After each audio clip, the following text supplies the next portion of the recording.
So dito naman tayo sa isa mga kabayan. Tapos na yan napakain. So dito tayo.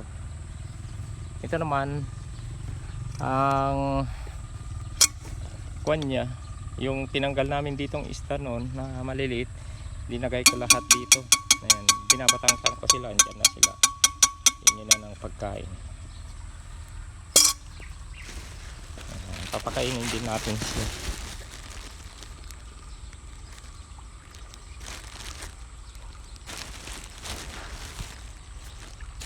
Ayan na sila. Pakain na sila. Mas marami ang laman nito kasi kumbaga dito namin kinarga lahat yung mga isda, tapos yung andyan pa, tapos halo-halo na ito. Kumbaga pagkuhanan lang ng pagkain mga kabayan. Ikutin din natin sila.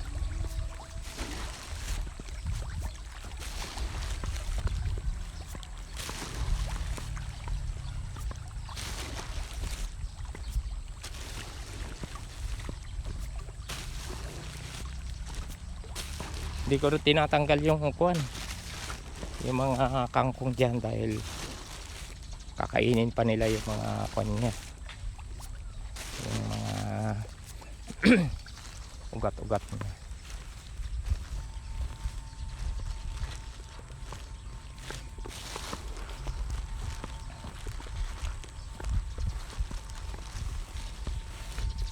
Madamo ito dahil hindi pa natanggalan.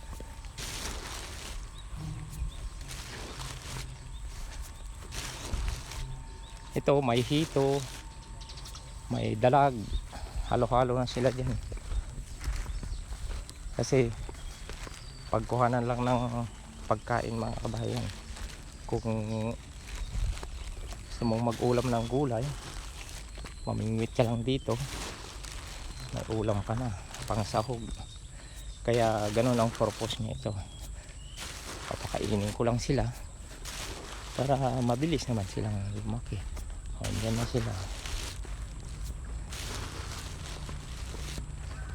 Bilis nila din nagbago ng mga katawan mga ito mga kabayan, mga isda na ito. Bukat nung kumakain sila ng feeds, iba lang talaga yung tuyo lang ang kinakain, yung darakba sa palay. Iba naman talaga pagka nakakain sila ng feeds. So ito ay makakaubos na sila ng almost 2 bags. Ang bags ng isang sakong kaya pagkain ng tilapia is 25 kilos lang mga kabayan.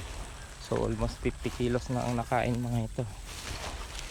Pero tignan nyo naman, nabago na yung mga kanila, katawan nila.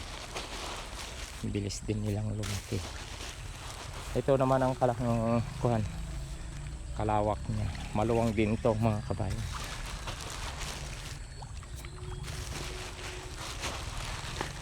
Ayan.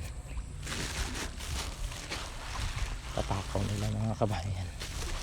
Ito yung pagka gusto mong mag-ulam at hindi pa pwede dun sa kabila, pwede ka nang mamingwit dito. Yun ang purpose niya to mga kabayan. Ayan.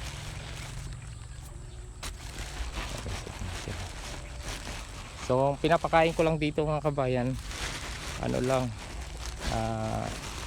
1.5 kilo every meal nila, 3 beses ng isang araw. Ayan. Yan lang mga kabayan ang update natin dito. So maraming salamat, ingat tayo, and God bless mga kabayan. Bye bye to everyone.